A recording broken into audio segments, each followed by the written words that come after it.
वैष्णवी, चलो बताओ, last class में हमने जो एक डेरिवेशन किया था, क्या डिराइव किया था उसमें? लास्ट क्लास में हमने कौन सा चैप्टर स्टार्ट किया था? Kinetic theory of gases. उसमें हम क्या स्टडी कर रहे थे? गैस के जो मॉलिक्यूल्स होंगे उसमें जो काइनेटिक एनर्जी होगी, उसके कारण जो वो वॉल्स पे प्रेशर एक्सर्ट करेगा, वो हमने डिराइव किया था। तो क्या था वो फॉर्मूला, बताओ। ये रिकॉल करके आना, इसलिए बोला था ना मैंने। हाँ, चलो इधर पे देखते जाना, सारी चीजें एक बार शॉर्ट समरी में नोट डाउन करके रखना ताकि ध्यान रहे। सबसे पहले क्या क्या पढ़ा था हमने? बॉयल्स लॉ किया था।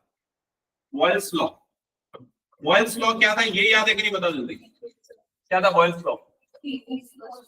PV is equals to constant, या फिर pressure is inversely proportional to volume. ये क्लियर बॉयल्स लॉ। सेकेंड हमने कौन सा लॉ देखा था, डिस्कस किया था? Charles law. याद है चार्ल्स लॉ क्या था? बताओ जल्दी।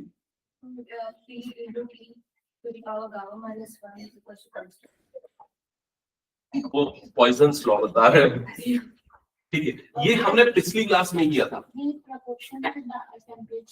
Volume is proportional to temperature, या फिर वॉल्यूम, ये V है ना, इसको थोड़ा सा लिखते समय ना सावधानी रखना है, क्योंकि हम वेलोसिटी वाला V और वॉल्यूम वाला V दोनों के लिए अलग सिंबल यूज करने वाले हैं, ठीक है।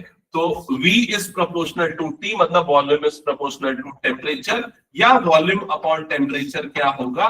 कांस्टेंट। और तीसरा कौन सा लॉ है, उसका क्या नाम है? Pressure law. Pressure law, pressure law. और प्रेशर लॉ क्या बोलते हैं कि प्रेशर मतलब P is directly proportional to temperature. समझ में आया? या प्रेशर अपॉन टेम्परेचर क्या होना चाहिए? कांस्टेंट होना चाहिए। तो ये तीन इंपॉर्टेंट लॉज है, इसको लॉ ऑफ गैसेस भी बोलते हैं, ठीक है। और इन तीनों को ध्यान में रखना है आप लोगों को, ओके। और प्रेशर, वॉल्यूम, टेम्परेचर, जो तीन इंपॉर्टेंट चीजें एक दूसरे से रिलेटेड है, उसी के बारे में बताता है। और इसी से हमारा ये वाला एक फॉर्मूला डिराइव होता है, कौन सा? Ideal gas equation, PV is equal to nRT। याद आया ये? ठीक है, ओके। एक और कुछ चीज इसमें बोल रहा था, चलो ठीक है, आगे देखते हैं इसको। हाँ, यहां पर ये PV और T तो समझ गए। N क्या है? Number of moles, number of moles. अच्छा, N जो होता है, N जनरली वो किसके लिए यूज होता है? Capital N, number of molecules. Capital N होता है नंबर ऑफ मॉलिक्यूल्स, ठीक है। इन दोनों के बीच में रिलेशन पता है किसी को? हाँ, PV is equal to capital N KT होता है, ठीक है। लेकिन वो K क्या है, कैपिटल N क्या है, ये सब के एकदम क्लियरिटी होनी चाहिए ना। हाँ, तो ये capital N number of molecule से ये समझ में आ गया। मैं पूछ रहा हूँ इन दोनों में क्या रिलेशन है, क्या पता है? जैसे 1 डजन में कितने क्वांटिटी आती है, समझ में आया कि नहीं? वैसे ही 1 मोल में कितने मॉलिक्यूल्स होते हैं? एक मोल जो होता है बहुत सारे मॉलिक्यूल्स का कलेक्शन होता है। कितना होता है? 6.022 इंटू 10 टू द पावर 23, जिसको अवोगैड्रो नंबर बोलते हैं। याद आया कि नहीं? तो एक मोल में कितने मॉलिक्यूल्स होते हैं? 1 मोल इज इक्वल्स टू, एक मोल में 6.022 into 10 to the power 23 molecules होते हैं।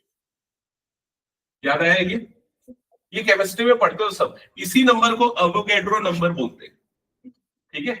तो अगर मैं बोलता हूं कि किसी कंटेनर में n मोल ऑफ गैस है, n मोल ऑफ गैस है, तो उसमें कितने मॉलिक्यूल्स होंगे? तो इसको मल्टीप्लाई कर दो 6.022 into 10 to the power 23 into small n कर देंगे। समझ में आएगा? और ये मिलेगा टोटल नंबर ऑफ मॉलिक्यूल्स, और इसको हम जनरली किससे डिनोट करते हैं? कैपिटल N से, ठीक है। बट ये सिंबल बुक वाइज चेंज हो जाते हैं, तो आप जब भी इनको यूज करो तो देख लो साइड में क्या लिखा हुआ है। ये क्लियर हो गया सभी को? ओके। अब इसके बाद आते हैं इस चीज पे कि वो जो के होता है वो क्या होता है। ठीक है, तो एक चीज ध्यान रखना, ये जो के होता है ना, के और या कई जगह पे कई बुक पे उसको के बी से डिनोट करते हैं। ये के या के बी जो होता है ये बोल्ट्जमैन कांस्टेंट होता है। बोल्ट्जमैन कांस्टेंट, बोल्ट्जमैन कांस्टेंट, और ये होता है आर और कैपिटल एन का रेशियो। अब यहां आर क्या है?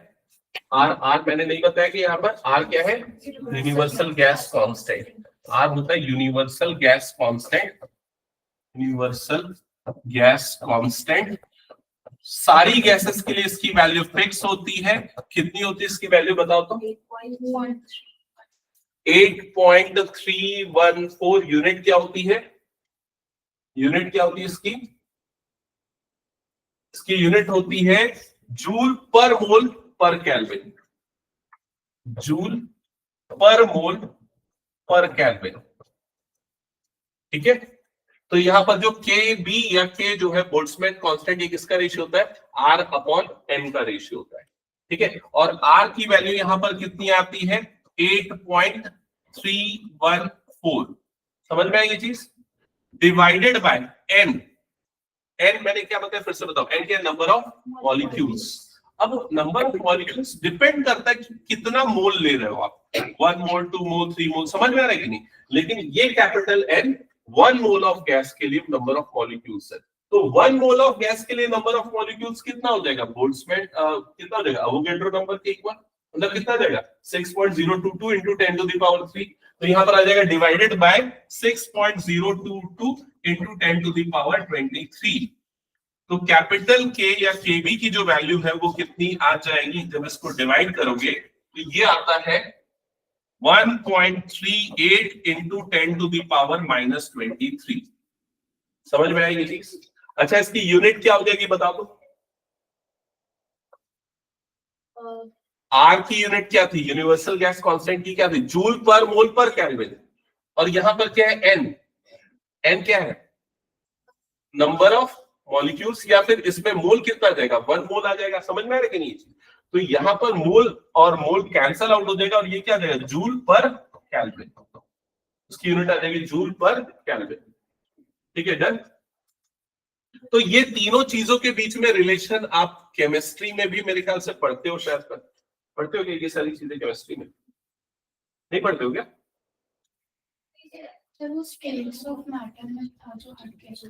ओके, हाँ ओके, ठीक है, तो शायद हट गया होगा। तो ये चीजें ध्यान रखना, डायरेक्टली इनडायरेक्टली कई जगह पे यूज होगा। अब जैसे ये बोल रहा था कि यहाँ पर देखो फॉर्मूला जो बदल जाता है ना, वो कैसे बदलता है ध्यान से देखना है आप।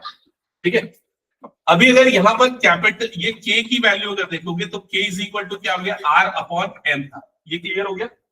आर की वैल्यू अगर निकालोगे तो आर की वैल्यू क्या हो जाएगी? एन इंटू के हो जाएगी। ये क्लियर हो गया? के क्या है यहाँ पर? Boltzmann constant.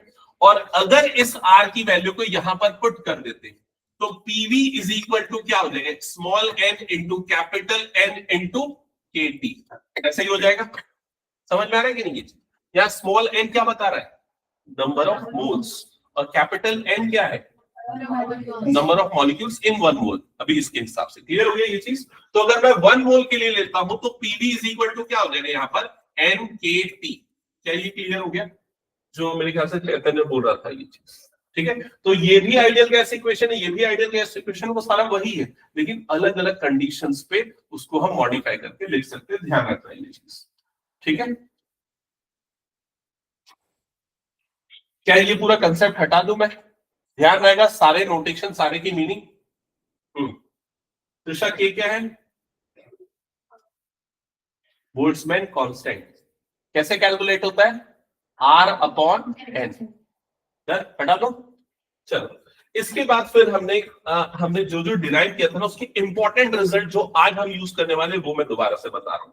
ठीक है, सबसे पहले हमने pressure exerted by ideal gas on the wall of container. एक अगर कंटेनर के अंदर आइडियल गैस है तो वो गैस कंटेनर की वॉल पे कितना प्रेशर एक्सर्ट करेगी, वो हमने फॉर्मूला डिराइव किया था। क्या था फॉर्मूला? 1/3 रो v बार स्क्वायर। याद आया ये चीज?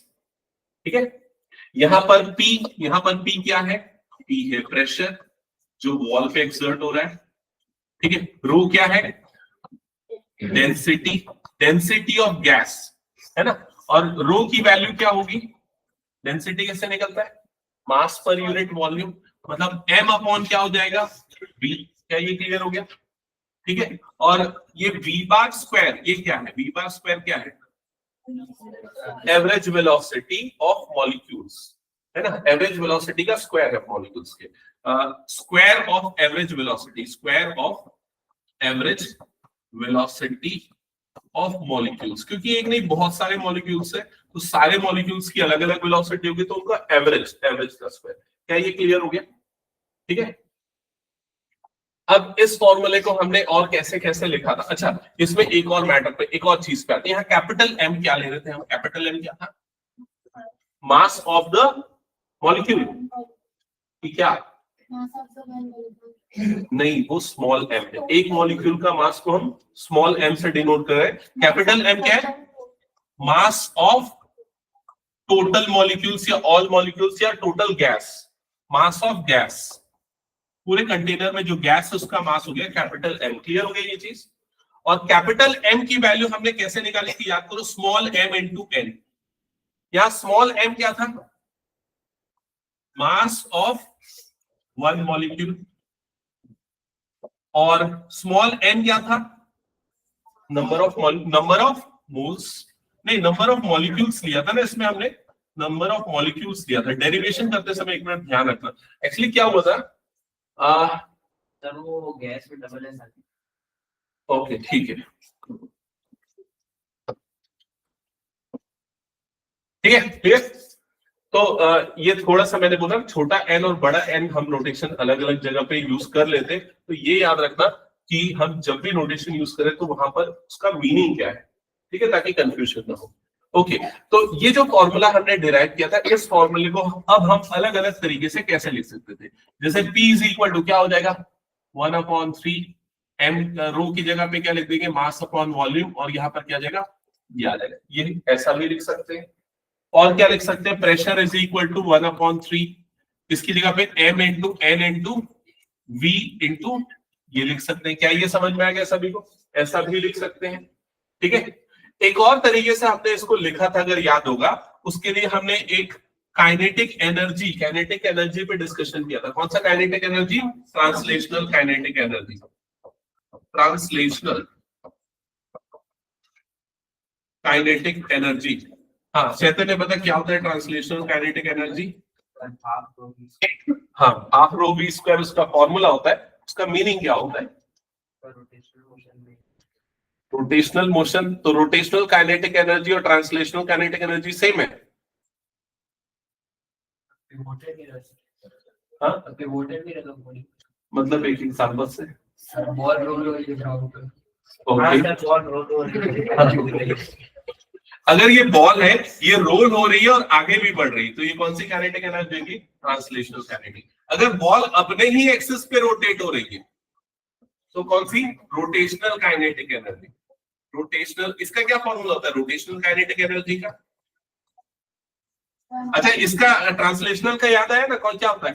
Half rho V square. Translational का। रोटेशनल का क्या होता है? हाफ ओमेगा, नहीं ओमेगा नहीं, half M into omega square, है ना। एम मास होता है, वी स्क्वायर की जगह पे क्या आ जाएगा? Omega square. और लीनियर काइनेटिक वेलोसिटी जिसमें ले जाइए, नॉर्मल काइनेटिक एनर्जी जो होता है वो क्या होता है? Half M V square. याद आया? Half M V square. हम सबसे पहले ये वाला काइनेटिक एनर्जी पढ़ते हैं जब लीनियर मोशन होता है, ठीक है। फिर सर्कुलर मोशन होता है तो रोटेशनल काइनेटिक, और सर्कुलर के साथ लीनियर दोनों हो जाता है, मतलब ट्रांसलेशनल मोशन होता है तो ये ट्रांसलेशनल काइनेटिक। ये तीनों फॉर्मूले क्लियर हो गए। हालांकि हमें यहाँ पर आज जो हम पढ़ने वाले हैं उसमें ये वाला और ये वाला, ये दो यूज होने वाला है, ठीक है। तो अगर कोई पार्टिकल की सिर्फ काइनेटिक एनर्जी हम निकाल रहे हैं तो लीनियर काइनेटिक एनर्जी हम लेंगे और ये वाला फॉर्मूला लगेगा।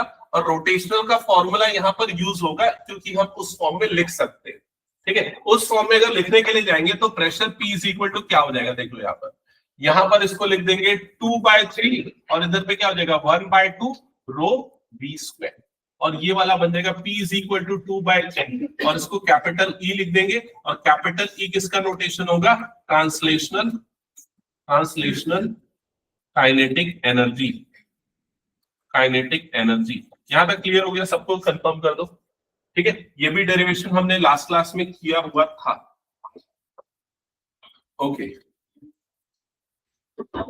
इसके बाद हमने आरएमएस वेलोसिटी का जो डेरिवेशन किया, अभी जस्ट मैं वही बता रहा था। आरएमएस वेलोसिटी क्या आया था, सीधा मुझे नंबर चाहिए, अब मैं पुराना वो सब नहीं बताऊं, क्या आया था बताओ। RMS velocity of molecule, root mean square value, हाँ रूट ओवर क्या आया था number 3RT upon capital M। कैसे आया था, किसी को याद है कैसे आया था, कैसे आया था? देखो एकदम सिंपल, हमने क्या किया था, यहाँ पर जो आपको दिख रहा है ना, ये वाला जो फॉर्मूला दिख रहा है ना, ये वाला फॉर्मूला, इसमें ना V को इधर क्रॉस मल्टीप्लाई कर दिया था, तो P into V is equal to क्या हो जाएगा RT, याद आया? PUV इंटू B को RT लिखा, फिर 3B मल्टीप्लाई कर दिया, M को इधर डाल दिया, रूट निकाल दिया, इससे मिल गया फॉर्मूला, ठीक है। आरएमएस वेलोसिटी का फॉर्मूला। और क्या किया था नेक्स्ट क्लास में, डिराइव थोड़ा सा रिकॉल करके बताओ। हाँ, अब इसके बाद ना चीजें नोट करते चलो, वो आखिरी वाला जो टॉपिक मैंने जो करवाया था ना, शायद उसको ठीक से लिखा नहीं था तुम लोगों ने। नहीं, एक डेरिवेशन किया था, रिलेशन बिटवीन, ये आरएमएस वेलोसिटी था, आरएमएस वेलोसिटी, ठीक है। फिर उसके नेक्स्ट हेडिंग डालो, relation between RMS velocity and temperature, relation between RMS velocity and temperature, relation between RMS velocity and temperature.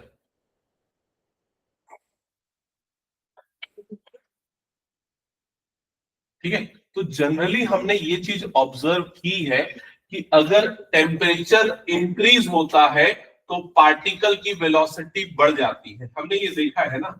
लेकिन उसके बीच में अभी तक कभी भी कोई मैथमेटिकल एक्सप्रेशन नहीं बनाया था, तो यहाँ पर हमने उसी मैथमेटिकल एक्सप्रेशन का डेरिवेशन किया। आपने वाटर के केसेस में तो देखा ही है, पार्टिकल बहुत फास्ट मूव करने लग जाते हैं, बॉयल होने लग जाता है जैसे जैसे टेम्परेचर बढ़ता है। अब उसको कैसे मैथमेटिकली यहाँ पर एक्सप्रेस करेंगे, ठीक है। तो अभी देखते हैं एक एक करके। पिछला जो हमारा डेरिवेशन था, देखो क्या था पिछला डेरिवेशन, ये देखो ना, ये यही वाला है आरएमएस वेलोसिटी। और ये यहाँ पर अगर मान के चलो ये वाली वैल्यू, ये तो कांस्टेंट ही होगी ना, 3 कैपिटल आर क्या हो गया, यूनिवर्सल गैस कांस्टेंट। एम क्या हो गया, मास ऑफ गैस। तो मास ऑफ गैस हो गया, तो वी आरएमएस जो होगा वो किसके प्रोपोर्शनल आ जाएगा, रूट ओवर कैपिटल टी। ये जो अभी हमने फॉर्मूला जो लिखा था, इसमें अगर ये सारी चीजें कांस्टेंट है तो वी आरएमएस की वैल्यू क्या हो जाएगी, V RMS is proportional to square root of T. मतलब आरएमएस वेलोसिटी जो होगी वो प्रोपोर्शनल होगी किसके, स्क्वायर रूट ऑफ टेम्परेचर के, ठीक है। तो ये चीज लिख लिया था क्या तुम लोगों ने, बताओ तो जल्दी, स्टेटमेंट लिख लिया था क्या, RMS velocity is proportional to square root of temperature. Okay, यही वो डेरिवेशन था, फाइनल रिजल्ट यही आया, फिर ये आ गया, ठीक है। और क्या किया था उसके बाद, इसके बाद एक relation between RMS velocity and masses, क्या था इसके बाद स्लाइड से देख लेते हैं।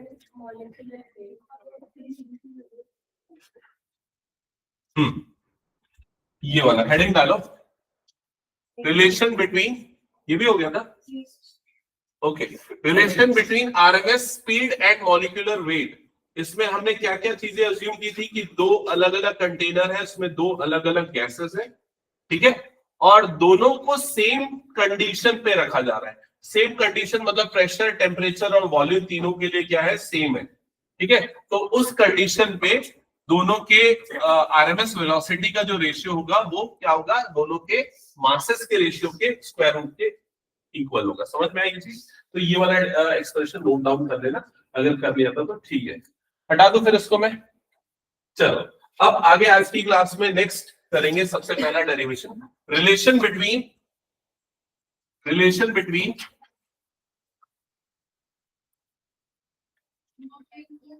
Temperature and molecular kinetic energy. Temperature and molecular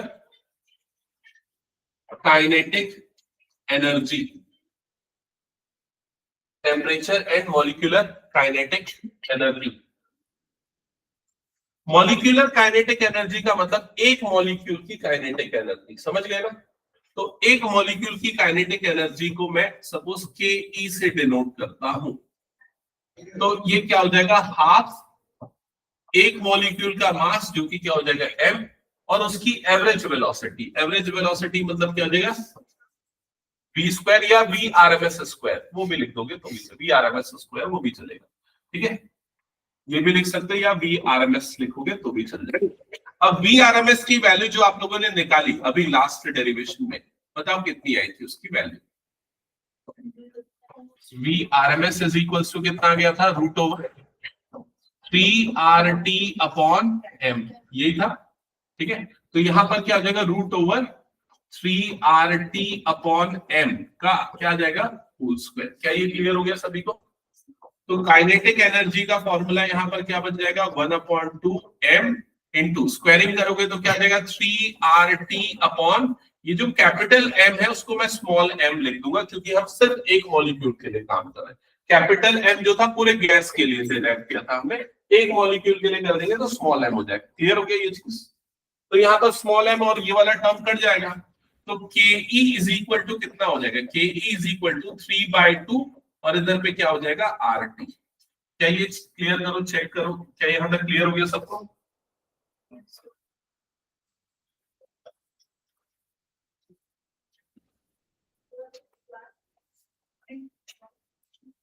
okay अब ये जो काइनेटिक एनर्जी है ये एक मॉलिक्यूल के लिए, क्लियर हो गया ना ये चीज। तो लिखना है यहां पर equation 1 represents kinetic energy for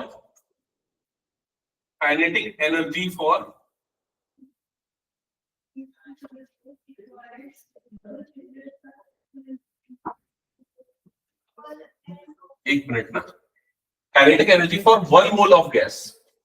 kinetic energy for 1 mole of gas.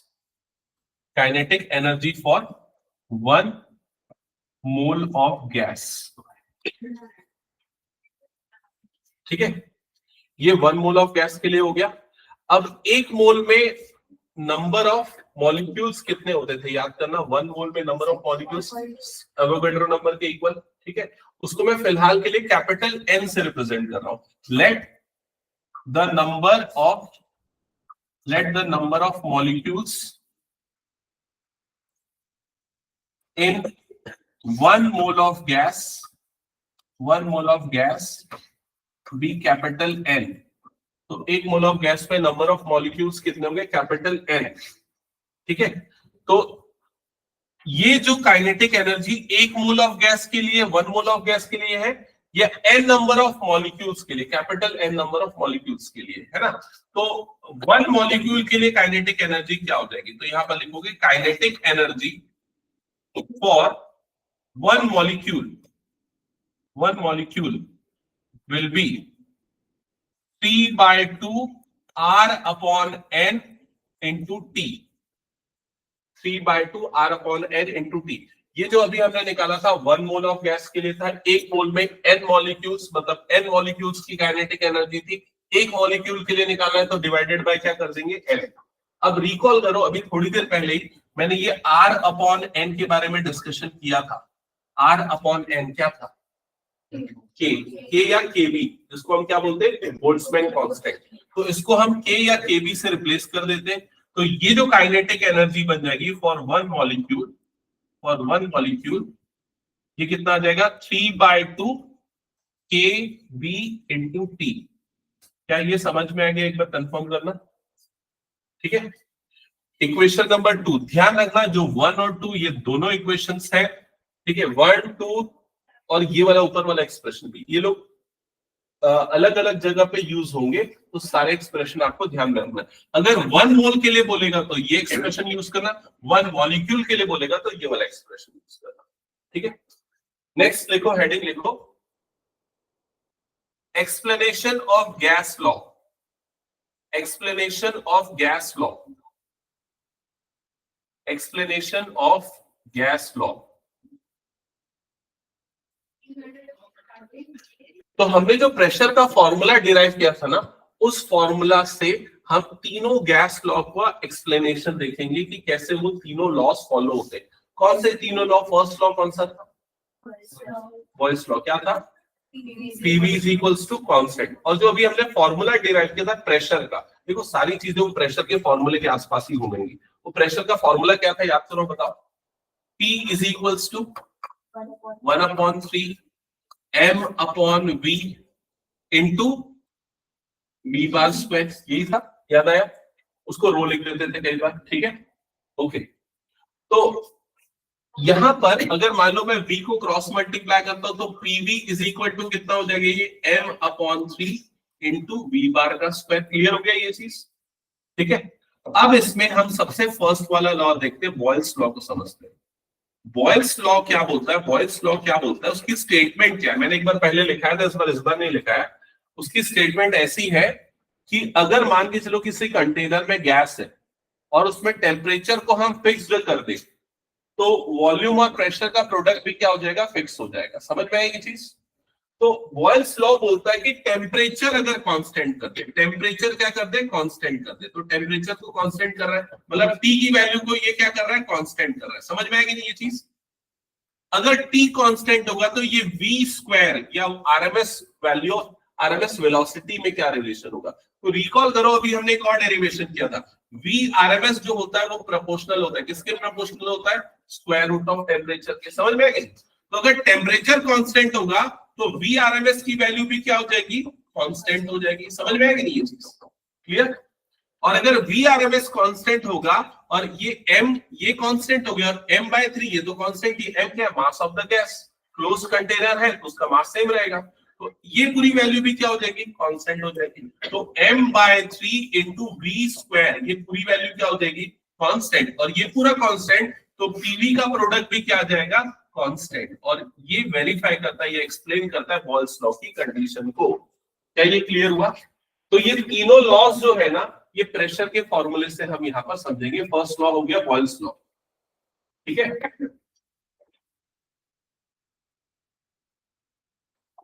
Second law कौन सा था? Charles law.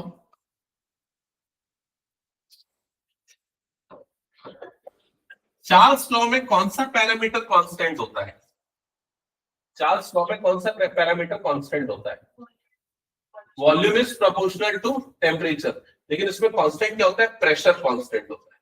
पी की वैल्यू क्या होती है? कांस्टेंट। तो यहां पर प्रेशर को हम क्या लेते हैं? कांस्टेंट। Pressure constant. और हमें अब रिलेशन किन दोनों क्वांटिटीज के बीच में चाहिए रहेगा? वॉल्यूम और टेम्परेचर के बीच में।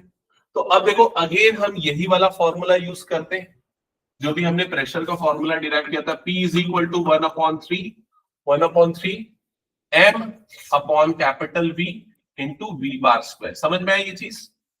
ठीक है, अब यहां पर हम वॉल्यूम की एक्सप्रेशन निकालते हैं। तो वॉल्यूम की एक्सप्रेशन निकालने के लिए V को इधर क्रॉस मल्टीप्लाई करूंगा, तो V इज इक्वल टू कितना आ जाएगा? 1/3 M अपॉन P, ऐसा ही आ जाएगा। और यहां पर टर्म क्या है? V स्क्वायर है।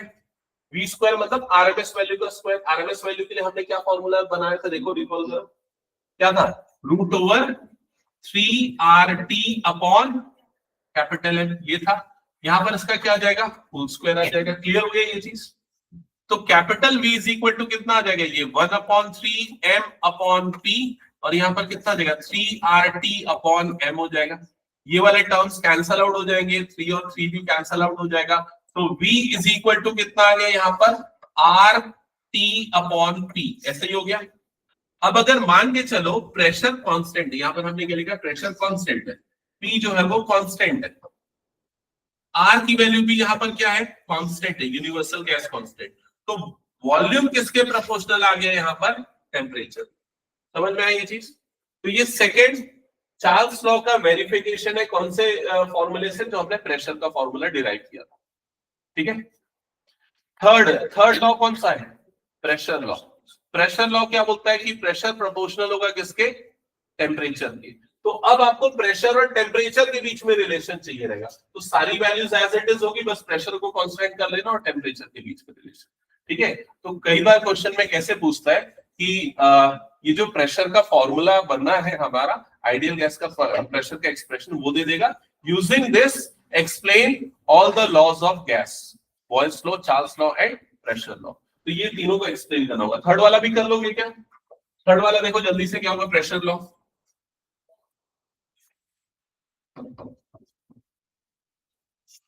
प्रेशर लॉ में क्या कांस्टेंट होता है, प्रेशर लॉ में वॉल्यूम कांस्टेंट होता है, वॉल्यूम कांस्टेंट होगा। वॉल्यूम कांस्टेंट होगा मतलब प्रेशर और टेम्परेचर के बीच में आपको रिलेशन चाहिए। तो यही प्रेशर का फॉर्मूला लिख लेना, 1/3 m/v into V bar square, और वेलोसिटी की वैल्यू पुट कर देना, तो 1/3 m/v, वेलोसिटी का स्क्वायर मतलब √3 का होल स्क्वायर। सेम एक्सप्रेशन आएगा, कोई चेंजेस नहीं है, जो हमने पिछला किया बस वैसा ही है पूरा का पूरा, बस यहाँ पर वॉल्यूम कांस्टेंट हो जाएगा, बाकी सारी चीजें इस तरीके से। m और m कैंसिल आउट हो गया, 3 और 3 कैंसिल आउट हो गया, p इज इक्वल टू क्या हो जाएगा, RT/v। सेम एक्सप्रेशन है, ठीक है, बस वॉल्यूम और प्रेशर चेंज हो गए यहाँ पर, और यहाँ पर R और V इन दोनों को कांस्टेंट लेंगे, तो प्रेशर प्रोपोर्शनल टू क्या आ जाएगा, टेम्परेचर आ जाएगा। समझ गए ना ये चीज? तो अल्टीमेटली तीनों लॉस जो है ना, बस वो यही बताते हैं, एक कांस्टेंट है तो बाकी दूसरा दोस्त कैसे रिलेटेड है, directly proportional, inversely proportional, like that, ठीक है।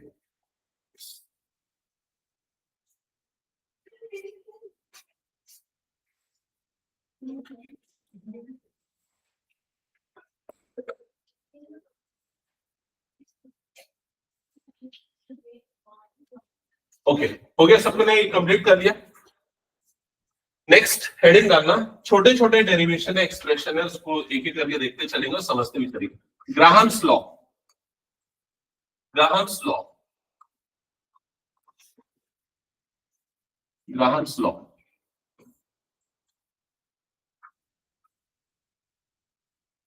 ग्राहम्स लॉ क्या बताता है, पहले मैं उसको एक छोटे से एक्सपेरिमेंटल एग्जांपल से बताता हूं। मान लो आपके पास एक बलून है, दो बलून है, एक में डेंस गैस आपने फिल की जिसकी डेंसिटी ज्यादा है, और उसमें कम डेंसिटी वाली गैस आपने फिल की। तो किसमें से गैस का डिस्चार्ज रेट या डिफ्यूजन रेट ज्यादा होगा, मतलब किसमें से गैस जल्दी लीक होगी? समझ में आ रहा है मैंने क्या क्वेश्चन पूछा? एक ऐसा कंटेनर है या एक ऐसा बलून है जिसमें गैस की डेंसिटी ज्यादा है, दूसरे बलून में गैस की डेंसिटी कम है, तो किसमें से डिस्चार्ज फास्ट होगा, जिसमें से जिसमें डेंसिटी ज्यादा है या जिसमें गैस की डेंसिटी कम है? जिसमें ज्यादा है उसमें फास्ट डिस्चार्ज होगा, और जिसकी डेंसिटी कम है उसमें कम वाले में ज्यादा होगा। चलो डिराइव करते हैं इसमें, ठीक है। तो लिखो इसके लिए एक छोटा सा statement, the rate of diffusion, the rate of diffusion, bracket में लिखा small R, small R is inversely proportional to, is inversely proportional to square root of density of the gas, square root of density of the gas, square root of density of the gas। तो उसने सीधा सीधा बोल दिया, क्या बोला statement, उसको derive करेंगे, हम देखेंगे कैसे। रेट ऑफ डिफ्यूजन को किससे एक्सप्रेस किया है, आर से। It is inversely proportional to square root of density of the gas, मतलब कि 1/square root of rho। समझ में आ रहा है कि नहीं ये चीज? इनवर्सली प्रोपोर्शनल है, मतलब डेंसिटी अगर ज्यादा होगी तो डिफ्यूजन क्या होगा, कम होगा। समझ में आ रहा है कि नहीं? डेंसिटी अगर कम होगी तो डिफ्यूजन क्या होगा, ज्यादा होगा। मतलब अगर कम डेंसिटी वाली गैस अगर दबी है तो वो ज्यादा तेजी से बाहर निकलेगी। समझ में आ रहा है ये चीज? डेंसिटी अगर ज्यादा है तो उसका डिफ्यूजन क्या हो जाएगा, कम हो जाएगा। अब ऐसा क्यों होता है, इसका डेरिवेशन हम यहाँ पर करते हैं। तो देखो यहाँ पर जो डिफ्यूजन है, मतलब आर जो है वो डायरेक्टली प्रोपोर्शनल होगा किसके, वी आर एम एस के। वी क्या है, velocity of molecule, root mean square velocity of molecule. Velocity ज्यादा तो डिफ्यूजन ज्यादा, ये कॉमन सेंस से समझ रहे हो ना। वेलोसिटी का ज्यादा है तो रेट ऑफ डिस्चार्ज ज्यादा हो, ठीक है। और वी आर एम एस का फॉर्मूला क्या था, याद करो थोड़ा सा। वी आर एम एस का फॉर्मूला, अच्छा वहां से बना रहे हो। और इसको अगर हम स्टार्टिंग के प्रेशर के फॉर्मूले से देखें और उसको निकाले तो क्या था, प्रेशर का फॉर्मूला याद करो क्या था, 1/3, अलग अलग फॉर्म में हमने देखा था, rho V R M S square, यही था याद करो, ऐसा कुछ आया था या वी बार स्क्वायर आया था, है ना। तो अगर यहां से वी आर एम एस की वैल्यू अगर मैं निकालू, V R M S square की वैल्यू निकालू तो कितना देगा, 3p डिवाइडेड बाय कितना हो जाएगा, रो, ऐसे ही होगा कि नहीं। तो वी आर एम एस की वैल्यू कितनी आ जाएगी, V R M S is equal to root over 3p form कितना हो जाएगा, रो। क्लियर हो गया ये चीज, ठीक है। इसका मतलब V R M S velocity जो है वो इनवर्सली प्रोपोर्शनल हुई, किसके इनवर्सली प्रोपोर्शनल हुई, स्क्वायर रूट ऑफ डेंसिटी के। और अगर ये स्क्वायर रूट ऑफ डेंसिटी के प्रोपोर्शनल है और डिस्चार्ज या डिफ्यूजन इसके प्रोपोर्शनल है, तो आर भी क्या हो जाएगा, इनवर्सली प्रोपोर्शनल हो जाएगा स्क्वायर रूट ऑफ डेंसिटी के। समझ में आया ना ये एक्सप्रेशन कैसे बना है। ये प्रेशर एक्सर्टेड का फॉर्मूला लिया, उससे डेंसिटी और आरएमएस वेलोसिटी के बीच में रिलेशन मिला, और आरएमएस वेलोसिटी और डिफ्यूजन एक दूसरे से प्रोपोर्शनल है, एंड सिमिलरली ये हो जाएगा। तो एक स्टेटमेंट लिख लेना, इसको लिखने के बाद, gas with less density, gas with less density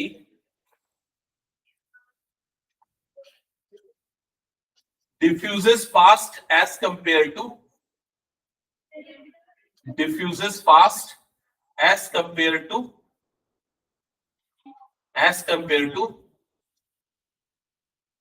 gas with high density,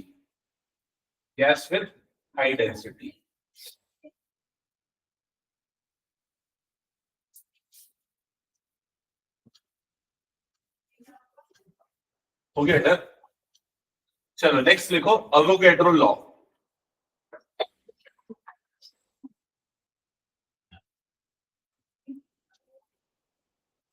अवोगैड्रो law की मैं स्टेटमेंट बता रहा हूं, तुम लोग लिखना, फिर मुझे खुद से समझाना जो लिखा है उसको, ठीक है। तो लिखो इसकी statement, equal volume of all gases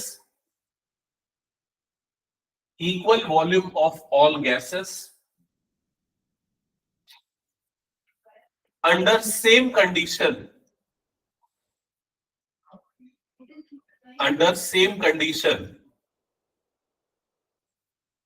of temperature and pressure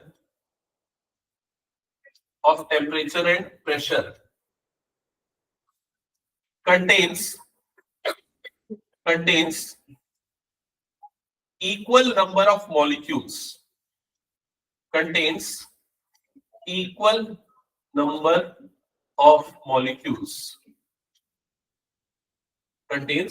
number of molecules, ठीक है। हाँ, अब क्या मतलब है इसमें, इक्वल वॉल्यूम, हाँ बताओ।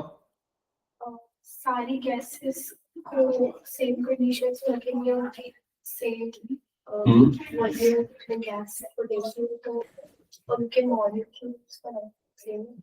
हाँ सिंपल, जैसे अगर मान के चलो बहुत सारे मॉलिक्यूल्स से पूरा गैस बनता है, ये समझ गए ना, है ना। तो अगर मान के चलो सेम वॉल्यूम की दो गैसेस लेते हैं, वॉल्यूम सेम है दोनों की, ठीक है, और दोनों को अलग अलग कंटेनर पे रखते हैं और कंडीशन सेम बनाते हैं कि मतलब प्रेशर भी सेम हो और टेम्परेचर भी सेम हो, तो दोनों के जो नंबर ऑफ मॉलिक्यूल्स होंगे वो आपस में क्या होंगे, इक्वल होंगे। ये बता रहा है अवोगैड्रो लॉ। क्लियर हो गया ये चीज। अब इस चीज को हम वेरीफाई कैसे करेंगे, प्रेशर के फॉर्मूले से जो अभी हमने डिराइव किया था। तो प्रेशर का फॉर्मूला देखो, रिकॉल कर, हमने क्या डिराइव किया था अभी, pressure exerted by molecule on the walls, P is equal to 1/3 capital M upon V into V/RMS², या इसको सिंपली मैं V² अभी फिलहाल के लिए V⁻² लिख देता हूँ। क्लियर हो गया ये चीज? ठीक है। अब अगर मैं इसको लिखता हूँ P इंटू V को क्रॉस मल्टीप्लाई कर देता हूँ, इज इक्वल टू क्या हो जाएगा 1/3। कैपिटल M क्या था? पूरे गैस का मास था, है ना? तो उसको मैं क्या लिख सकता हूँ? M इंटू N लिख सकता हूँ इंटू V⁻²। क्या ये समझ में आ गया? M क्या हो गया? एक मॉलिक्यूल का मास, N क्या हो गया? Number of molecules. यहां तक क्लियर हो गया? अब ये जनरल फॉर्मूला है। अब हम दो अलग अलग गैसेस लेते हैं फॉर गैस वन, जिसको एक कंटेनर में रखा जा रहा है सेम कंडीशन पे। सेम कंडीशन मतलब उसका प्रेशर, उसका वॉल्यूम सेम है, लेकिन उसके मॉलिक्यूल के मास अलग है। मतलब समझ रहे हो ना? पहले वाले गैस में हो सकता है मॉलिक्यूल के मास कम हो, किसी में ज्यादा हो, ऐसा पॉसिबल है। तो मॉलिक्यूल के मास को हम m1 ले लेते हैं। नंबर ऑफ मॉलिक्यूल्स भी अलग है तो उसको n1 ले लेते हैं। उसके मॉलिक्यूल की वेलोसिटी भी मे बी डिफरेंट हो तो उसको क्या ले लेते हैं? v1² ले लेते हैं। क्या ये समझ में आ गया? For gas one. For gas two दूसरे गैस के लिए क्या हो जाएगा? अगेन प्रेशर वॉल्यूम ये वाली कंडीशन हमने सेम रखा है, लेकिन उसके मॉलिक्यूल्स का मास, उसमें नंबर ऑफ मॉलिक्यूल्स, उसके मॉलिक्यूल की वेलोसिटी डिफरेंट अज्यूम करके चल रहे हैं। क्या ये समझ में आ गया?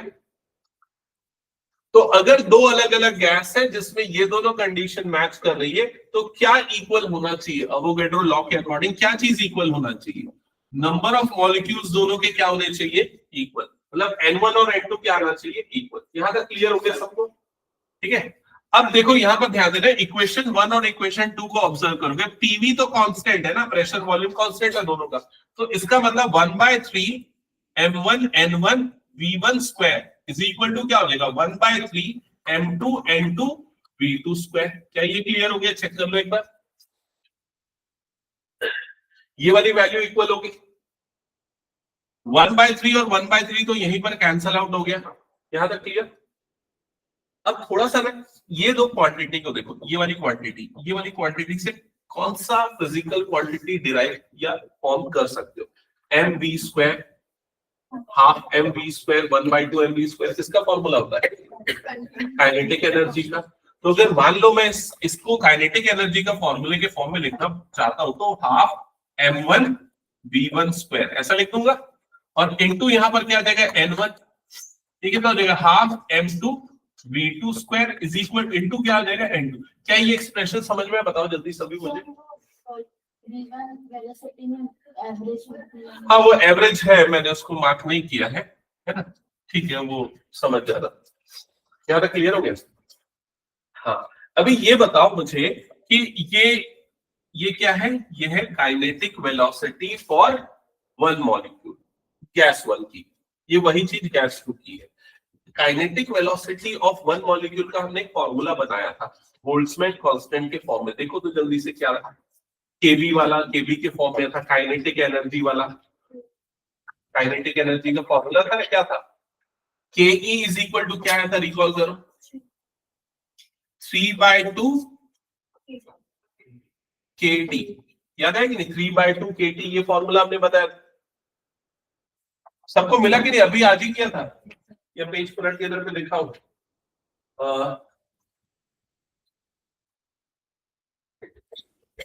पहले किया था मैं। हाँ ये वाला देखो, रिकॉल करो। मैंने बोला था ये फॉर्मूले यूज होंगे। Kinetic energy of one molecule कितना था? 3/2 kT या kB ऑफ T। ठीक है, याद आया? तो ये वाला फॉर्मूला मैं यहां पर यूज कर सकता हूं काइनेटिक एनर्जी का, जो अभी हमने एक्सप्रेशन लाया था यहां पर इस जगह पे। तो इसकी जगह पे मैं क्या लिख सकता हूं? इसकी जगह पे मैं लिख सकता हूं 3/2 kT1 इंटू n1। समझ में आया कि नहीं ये चीज? और दूसरे वाले में क्या हो जाएगा? राइट साइड में अगेन यही, ये वाला भी दूसरे वाले का काइनेटिक एनर्जी। तो दूसरे वाले की काइनेटिक एनर्जी क्या आ जाएगी? 3/2 kT2 इंटू n2। क्या ये समझ में आया? चेक करो। के यहाँ पर क्या है? बोल्ट्जमैन कांस्टेंट, उसकी वैल्यू तो फिक्स होती है। 3/2 भी क्या है? फिक्स है, वो भी सेम है। तो ये दोनों कट जाएगा। T1 T2 टेम्परेचर अलग अलग है, लेकिन कंडीशन क्या लिखी थी हमने? याद करो, इक्वल कंडीशन, सेम कंडीशन। मतलब T1 और T2 भी सेम होंगे दोनों में, तो ये भी कैंसल आउट हो जाएंगे। तो N1 इज इक्वल टू क्या मिल जाएगा आपको? N2। मतलब number of moles in one container is equal to number of moles in another container. Clear हो गया ये चीज? कंप्लीट कर लो उसको, फिर उसके बाद नेक्स्ट एक्सप्रेशन पे आते हैं। सर इसको पीवी को एनआरटी से प्रूव कर सकते हैं, एनआरटी से। हाँ कर सकते हैं, लेकिन वो PV is equal to NRT का डेरिवेशन ये इसी से हुआ है ना, प्रेशर लॉ से ही अल्टीमेटली, है ना। नेक्स्ट लिखना है Dalton's law of partial pressure. Dalton's law for partial pressure.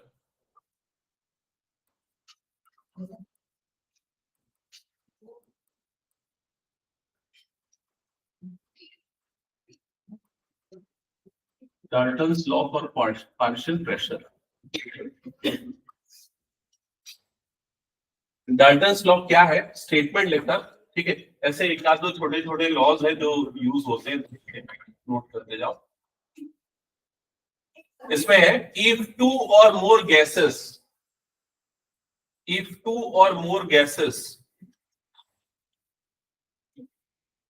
Are mixed in A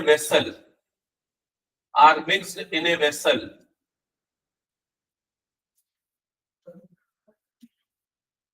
then pressure exerted by the mixture, if two or more gases are mixed in a vessel, then pressure exerted by the mixture will be resultant of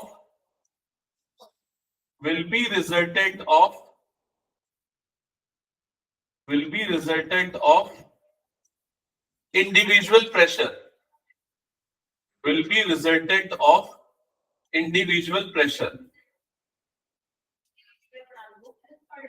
clear हो गया ये चीज?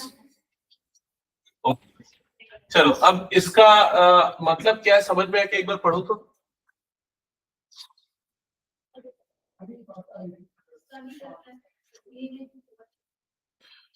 अगर एक vessel में, एक container में एक से ज्यादा गैसेस को, दो या दो से ज्यादा गैसेस को मिक्स करेंगे, तो जो टोटल प्रेशर अप्लाई होगा वो इन सबके इंडिविजुअल प्रेशर के, पार्शियल प्रेशर के सम के इक्वल। समझ में आया?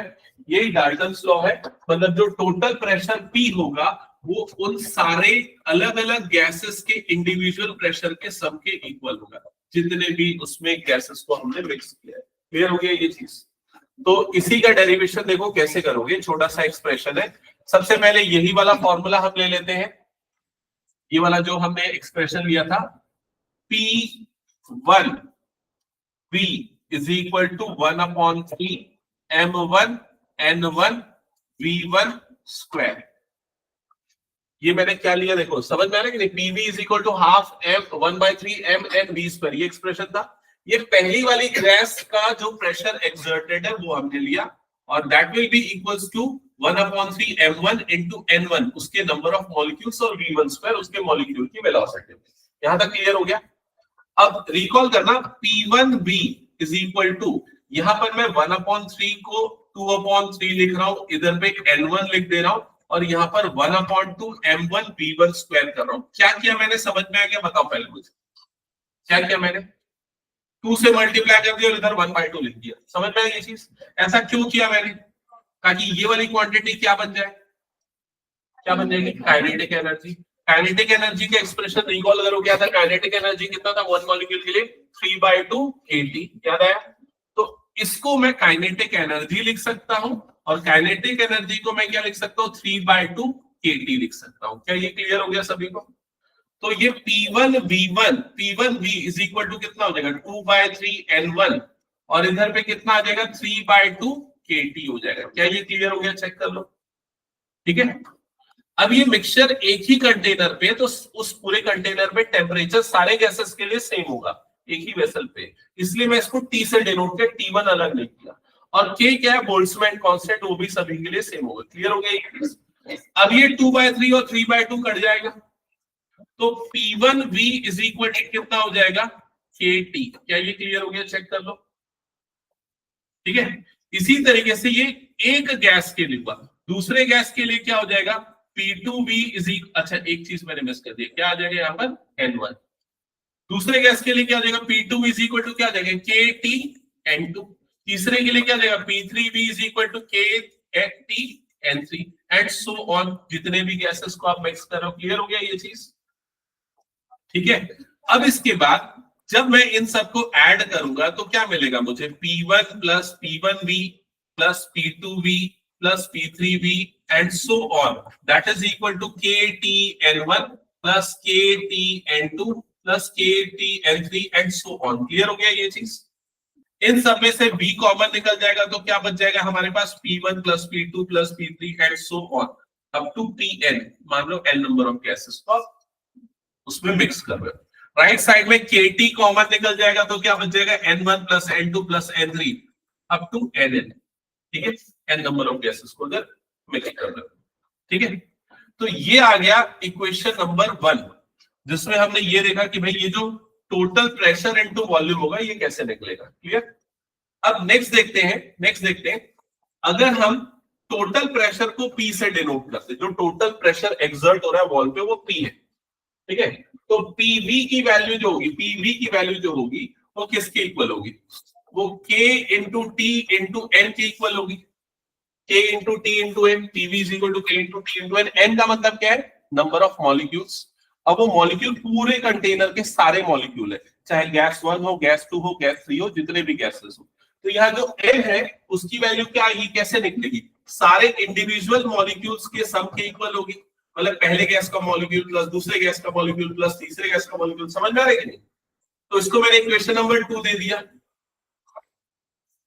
इक्वेशन 1 और 2 दोनों को जब कंपेयर करोगे तो देखो दोनों का RHS सेम है ना, दोनों का RHS सेम है, तो दोनों का LHS भी क्या होगा, सेम हो जाएगा। तो PV is equal to V into P1 plus P2 plus P3 so on. यहां से दोनों से V और V कैंसल आउट हो जाएगा, तो P इज इक्वल टू क्या आ जाएगा, P1 plus P2 plus P3 and so on up to Pn। तो जो नेट प्रेशर होगा वो इंडिविजुअल प्रेशर का क्या होगा, सम होगा, ये बताया। क्या ये समझ में आया, बताओ एक बार मुझे। हमने पहले क्या किया, इंडिविजुअल प्रेशर वॉल्यूम का प्रोडक्ट निकाला, ठीक है, फिर उसके सबको सम कर दिया, और यहां पर एक्सप्रेशन ये वाली है, जो टोटल प्रेशर होगा, नेट प्रेशर होगा, that will be equal to total molecules, और टोटल मॉलिक्यूल्स क्या होंगे, इंडिविजुअल मॉलिक्यूल्स के सम होंगे। तो सारे नंबर ऑफ मॉलिक्यूल्स को ऐड की एडिशन, ये दोनों पार्ट सेम आया, सिंपलीफाई के फैक्टर किया, ठीक है। तो ये है कौन सा लॉ था, Dalton's law of partial pressure. Next लिखो, नेक्स्ट छोटा सा टॉपिक है degree of freedom. Equation number 1, अच्छा नहीं एक्चुअली मैंने गलती से लिख दिया था, इसको नहीं, ये 1 इसको हमने मार्क किया फर्स्ट, ये फर्स्ट गैस के लिए था, मैं ये लिखना चाह रहा था फॉर गैस 1। अगर गैस 1 ये है, गैस 2 का ये है प्रेशर वॉल्यूम, इस तरीके से n नंबर ऑफ गैसेस है, so the sum of the all PV will be like this. ये क्लियर हो गया, ओके। नेक्स्ट एक छोटा सा टॉपिक है, इसको लिखना degree of freedom. Degree of freedom, degree of freedom, degree of freedom, इसको डिनोट करते F से, डिग्री ऑफ फ्रीडम को डिनोट करते F से।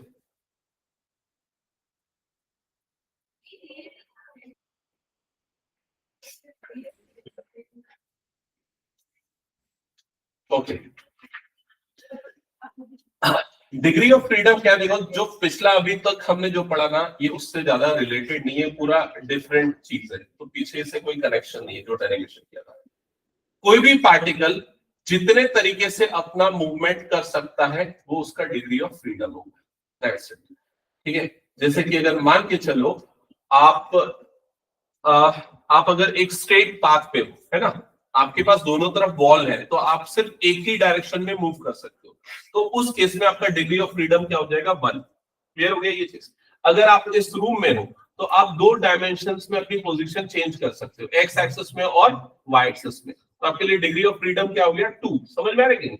उसी तरीके से अगर कोई फ्लाई है, कोई मक्खी है, मच्छर है, कुछ भी है, तो वो तीनों डायमेंशंस में मूव कर सकता है, समझ रहे हो ना। कोई बर्ड है, ठीक है, तो उसमें तीनों कोऑर्डिनेट्स चेंज हो सकते हैं, तो उसके लिए डिग्री ऑफ फ्रीडम क्या हो जाएगा 3। क्या ये क्लियर हो गया? तो इन सिंपल वर्ड्स आप जितने डायरेक्शन में अपना मोशन कर सकते हो वो आपके लिए क्या हो जाएगा degree of freedom. Simple words में बोल रहा हूं, ठीक है। दूसरे कॉन्टेक्स्ट में देखा जाएगा तो जितने तरह से आप एनर्जी ट्रांसफर कर सकते हो, क्योंकि अगर आपका मोशन होगा, मूवमेंट होगा, तो मोशन के कारण, मूवमेंट के कारण काइनेटिक एनर्जी आएगी और वो ट्रांसफर होगी। तो वो काइनेटिक एनर्जी जितने तरीकों से हो पाएगी वो आपके लिए क्या हो जाएगा डिग्री ऑफ फ्रीडम हो जाएगा। क्लियर? तो लिखना डिग्री ऑफ फ्रीडम की डेफिनेशन क्या है? It is number of independent motion, it is number of independent motion a particle can do, a particle can do, or number of independent methods, or number of independent methods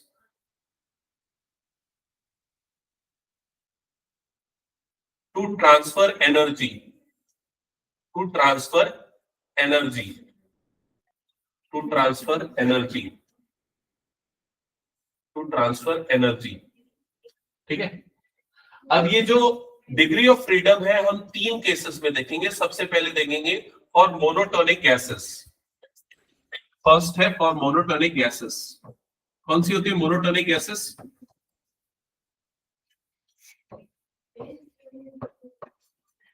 कौन सी होती है monotonic gases? हाँ, O2 नहीं, O2 तो बायटोनिक हो गया ना। हाँ, जिसमें एटम के बीच में कंपाउंड नहीं होता है, जैसे कि हीलियम सिंगल एटम होता है, उसमें एटम्स के बीच में कंपाउंड नहीं बनता है। समझ में आ रहा है? O2 में तो दो ऑक्सीजन एटम मिलके कंपाउंड बनाते हैं। तो मोनोटोनिक गैस मतलब कि क्या हो गया? हीलियम जैसे कि एग्जांपल। मोनोटोनिक गैस में एक ही एटम होगा, तो अगर सिंगल एटम है तो वो तीनों एक्सिस में जा सकता है, एक्स एक्सिस हो, वाई एक्सिस हो या फिर जेड एक्सिस हो। तो इस तरह की गैसेस के लिए डिग्री ऑफ फ्रीडम कितना हो जाएगा? 3, क्योंकि वो तीनों एक्सिस में मूव कर सकता है। ठीक है। तो for monotonic gases like helium degree of freedom will be 3।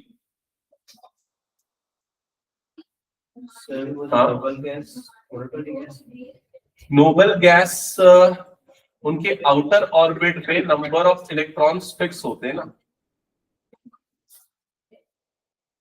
Actually chemistry वाला पार्ट में तो थोड़ा सा रिकॉल नहीं है ना। नोबल गैस में आउटर शेल में वो कंपाउंड नहीं बनाता है ना नोबल गैस।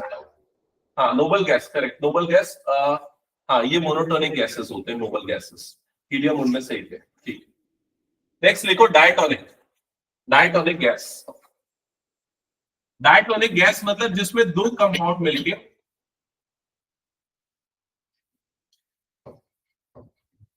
दो एटम्स मिलके कंपाउंड बनाते हैं, जैसे कि ऑक्सीजन हो गया O2 या फिर H2।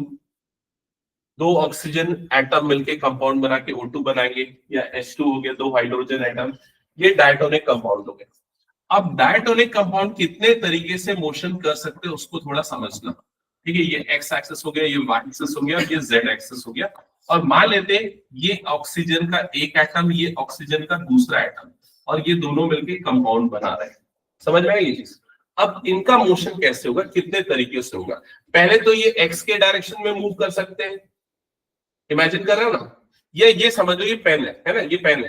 तो ये इसका एक मूवमेंट क्या हो सकता है? एक्स के डायरेक्शन में हो सकता है। एक मोशन क्या हो सकता है? वाई के डायरेक्शन में हो सकता है। एक मोशन क्या हो सकता है? जेड के डायरेक्शन में होता है। तो 3 डायमेंशन में तो इंडिपेंडेंट मूवमेंट हो सकता है। समझ में आया कि नहीं? एक और मूवमेंट क्या हो सकता है? हो सकता है ये लोग ऐसे घूम जाए। समझ में आ रहा है कि नहीं? ऐसे घूम रहा है मतलब ये वाले यहाँ पर रिवॉल्व कर रहे हैं। क्लियर हुआ ये चीज? ये वाला भी इंडिपेंडेंट मोशन हो सकता है उनका। और कैसा हो सकता है इंडिपेंडेंट मोशन? ऐसा भी हो सकता है उन लोगों का इंडिपेंडेंट मोशन। समझ में आ रहा है कि नहीं? अगर ऐसा मोशन हो रहा है मतलब ये वाले एक्सिस के अराउंड रिवॉल्व हो रहा है। क्लियर हो गया ये चीज? लेकिन और कोई मोशन हो सकता है क्या? 3 तरह, देखो 3 तो समझ में आ गया जो पुराना वाला था। और कौन सा हो गया? एक ये वाला हो गया, दूसरा कौन सा हो गया? ये वाला मोशन हो गया, और एक ये वाला मोशन हो सकता है। लेकिन ये तो नेग्लिजिबल होगा। अगर यहाँ पर दो एटम्स है, मूव करेंगे, रिवॉल्व करेंगे, तो यहाँ पर कोई इंडिपेंडेंट मोशन नहीं होगा, उनकी पोजीशन तो सेम ही होगी। समझ में आ रही है? तो यहाँ पर number of independent motion total इसके कितने हो जाएंगे? 5।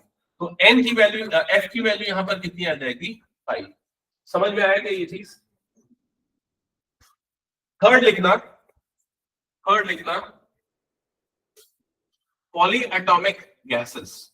for polyatomic gases. For polyatomic gases. Polyatomic gases मतलब जिसमें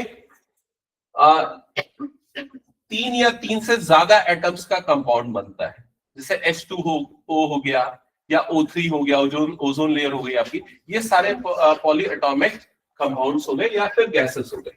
ठीक है, तो पॉलीएटॉमिक कंपाउंड्स में कितने डिग्री ऑफ फ्रीडम क्या होगा, कितने तरह का मोशन हो सकता है, एक बार इमेजिन करना। मान लो मैं सिंपल लेता हूं, एक काम करता हूं, O3 लेता हूं, ठीक है, O3 एक एग्जांपल के लिए लेता हूं, और ये 3 आपके पार्टिकल्स हो गए, ये 3, ठीक है, 3 एटम्स हो गए, 3 एटम्स मिलके कंपाउंड बना रहे हैं, इस तरीके का स्ट्रक्चर बन रहा है। अब बताओ इसमें कितने इंडिपेंडेंट मोशन होंगे? एक्स के डायरेक्शन में होगा, वाई के डायरेक्शन में होगा, जेड के डायरेक्शन में होगा, और वो रोटेशनल वाला जो मूवमेंट है, क्या वो तीनों डायरेक्शन में होगा? जैसे इसमें 2 में था, क्या इसमें तीनों में होगा? क्या चेक करो। एक छोटा सा एग्जांपल ले लो, जैसे ये है, मान लो, है ना, ये है, ये 4 वाला बन गया कंपाउंड, ठीक है, इसमें ये वाला मोशन होगा, ठीक है, इसमें ये वाला भी मोशन होगा, और कौन सा होगा? इसमें ये वाला भी मोशन होगा। समझ में आ रहा है कि नहीं? तो इसमें पूरे 6 मोशंस होंगे, 6 इंडिपेंडेंट मोशंस होंगे, तो उसके लिए डिग्री ऑफ फ्रीडम कितना आ जाएगा? 6 फॉर पॉलीएटॉमिक गैसेस। एफ की वैल्यू कितनी हो जाएगी? 6। तो आपको ना सीधे सीधे एफ की, एक्चुअली ये जो अभी हमने पढ़ा ना डिग्री ऑफ फ्रीडम, ये हम एक डेरिवेशन करने वाले हैं आगे, ठीक है, सीपी और सीवी के बीच में। सीपी और सीवी क्या है? हाँ, specific heat capacity at constant pressure and at constant volume, CP और सीवी। उसके डेरिवेशन में ये डिग्री ऑफ फ्रीडम का हम यूज करेंगे, तब हम अलग अलग टाइप की गैसेस लेंगे, और एफ की वैल्यू जो है या तो 3 आएगी या 5 आएगी या 6 आएगी, और वो क्यों, इनमें से कोई एक वैल्यू होगी, वो आपको समझ में आना चाहिए, इसलिए हम ये टॉपिक पढ़ते हैं, डिग्री ऑफ फ्रीडम। समझ में आए ये चीज? ठीक है, चलो एक लास्ट चीज और नोट डाउन करना, फिर छोटा सा टॉपिक है, फिर उसके बाद हम एंड करेंगे आज की क्लास। तो लास्ट एक टॉपिक लिखना, law of equipartition of energy. Law of equipartition of energy. Law of equipartition of energy. इसमें लिखो एक छोटा सा स्टेटमेंट है, काइनेटिक एनर्जी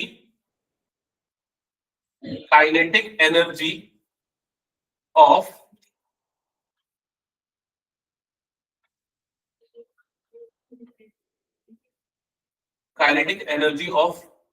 पर पार्टिकल और मॉलिक्यूल, काइनेटिक एनर्जी ऑफ पर पार्टिकल और molecule with each degree of freedom,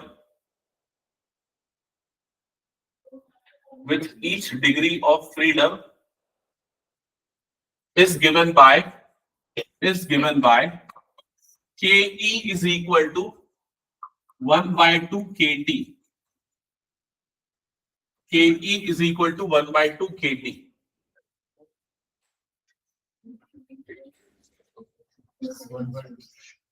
एक मिनट, 1/2 था कि 3/2 था? चेक करना, तो 3/2 आया था क्या? ओके, हाँ 3/2 था। वो एक्चुअली किसके लिए था? 3 मतलब 3 डायमेंशन के लिए ले रहे हैं, ये डिग्री ऑफ फ्रीडम 1 के लिए ले रहे हैं ना।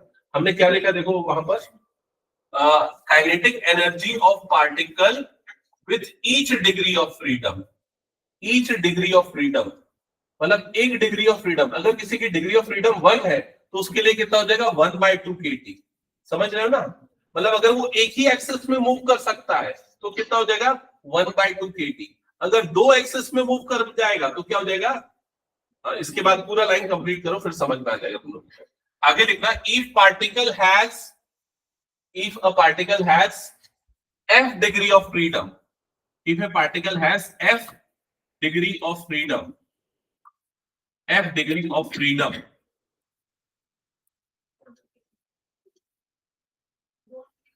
then the average kinetic energy will be 1/2 FKT. Average kinetic energy will be 1/2 FKT. ठीक है, तो अब रिकॉल करो, हमने वो जो कंटेनर का एग्जांपल लिया था जिसमें आइडियल गैस हमने लिया था, तो उसमें एक मॉलिक्यूल के लिए डिग्री ऑफ फ्रीडम कितनी थी? और वन मॉलिक्यूल इट वाज 3, क्योंकि वो x, y और z तीनों डायमेंशन में था। तो यहाँ पर f की जगह पे कितना आ जाएगा? 3। तो ये कितना बन जाएगा? 3/2 kT। समझ में आई ये चीज? मोनोटोनिक गैसेस के लिए। ठीक है, फिर इसके बाद इंटरनल एनर्जी का एक छोटा सा एक्सप्रेशन है, वो लिखना। The total internal energy of ideal gas, the total internal energy of ideal gas, the total internal energy of ideal gas, total internal energy को हम U से डिनोट करेंगे ना, total internal energy of ideal gas, ideal gas, उसको हम U से denote करें, that is equals to entire kinetic energy of molecule, that is equals to entire kinetic energy of molecule, that is equal to entire kinetic energy of molecule। तो ये जो हमने kinetic energy का formula बनाया था, ये एक मॉलिक्यूल के लिए था। n मॉलिक्यूल्स के लिए फॉर्मूले में क्या हो जाएगा? एंटायर, जितने भी मॉलिक्यूल्स उसमें है, तो कितना हो जाएगा? 1/2 F into NKT। समझ में आया कि नहीं? मैंने किससे मल्टीप्लाई कर दी? n। तो पूरे कंटेनर की जो इंटरनल एनर्जी होगी that is equals to this. क्या ये क्लियर हो गया? चेक करो। अब ये याद करना, थोड़ा सा याद करो, K क्या था? K क्या था? Boltzmann constant. N क्या है? Number of molecules. इन दोनों के बीच में रिलेशन क्या था? याद आया क्या? क्या था? K इज इक्वल टू कैसे निकला था? R/N। याद आया? तो अगर K इंटू N वाला एक्सप्रेशन आ रहा है तो उसको आप क्या लिख सकते हो? R। यहाँ पर R क्या होता है? Universal gas constant. तो U की वैल्यू क्या मिल जाएगी यहाँ पर आपको? 1/2 F, और ये क्या बन जाएगा? R, और ये क्या हो जाएगा? T। तो ये भी इन टोटल इंटरनल एनर्जी का फॉर्मूला है। ठीक है, यहां तक हो गया? चेक कर लो एक बार। ओके, तो अभी यहां तक जो हमने किया है इसको एक बार थोड़ा सा समराइज करो, सुनो ध्यान से। स्टार्टिंग में हमने एक बड़ा सा डेरिवेशन किया था पिछले क्लास में, जो किस चीज का डेरिवेशन था? Pressure exerted by ideal gas on the walls of container P वाला। याद आया ना? क्या था उसका डेरिवेशन? क्या था फाइनल रिजल्ट? 1/3 रो V स्क्वायर, है ना? वो छोटा वाला भी वेलोसिटी था, फिर रो को मास अपॉन वॉल्यूम, फिर वॉल्यूम को, ये सब अलग अलग तरीके से हम कर सकते थे। फिर हमने उसके अलग अलग छोटे छोटे डेरिवेशन किए कि आरएमएस वेलोसिटी क्या होता है, वो किसके ऊपर डिपेंड करता है। फिर और क्या देखा था हमने? आरएमएस वेलोसिटी और टेम्परेचर में क्या रिलेशन होता है, कि जैसे टेम्परेचर बढ़ता है मॉलिक्यूल्स की वेलोसिटी बढ़ जाती है। फिर और क्या क्या किया हमने, देखते जाओ। हाँ, आरएमएस वेलोसिटी और मास ऑफ द गैस में क्या रिलेशन होता है वो डिस्कस किया। ठीक है, और अलग अलग टाइप के उसके सब पार्ट्स हमने डिस्कस किए, हर अलग अलग कंडीशन में क्या क्या था। ठीक है, तो एक मेन डेरिवेशन था, फिर बाकी सारे उससे रिलेटेड टर्म्स और बाकी सारे वेरिएबल एक दूसरे से कैसे रिलेटेड थे वो डिराइव किया। आखिरी जो दो टॉपिक किया हमने, डिग्री ऑफ फ्रीडम वाला और ये वाला जो छोटा सा टॉपिक हमने किया, law of equi partition of energy. Equi partition मतलब वो जो एनर्जी इक्वली पार्टीशन हो जाती है, डिवाइड हो जाती है हर डिग्री ऑफ फ्रीडम में, ये बता रहा है। ये दो टॉपिक आगे यूज होंगे अगला जो हम डेरिवेशन करने वाले सीपी और सीबी के बीच में रिलेशन का। ठीक है, तो अब अगर देखा जाए तो इसमें दो छोटे से डेरिवेशन और हैं, एक सीपी और सीबी में, और एक है मीन कोलिजन टाइम का, मतलब दो पार्टिकल कोलाइड करेंगे तो मीन टाइम, एवरेज टाइम कितना होगा उन दोनों के बीच में। ये दो छोटा डेरिवेशन है और कुछ न्यूमेरिकल है।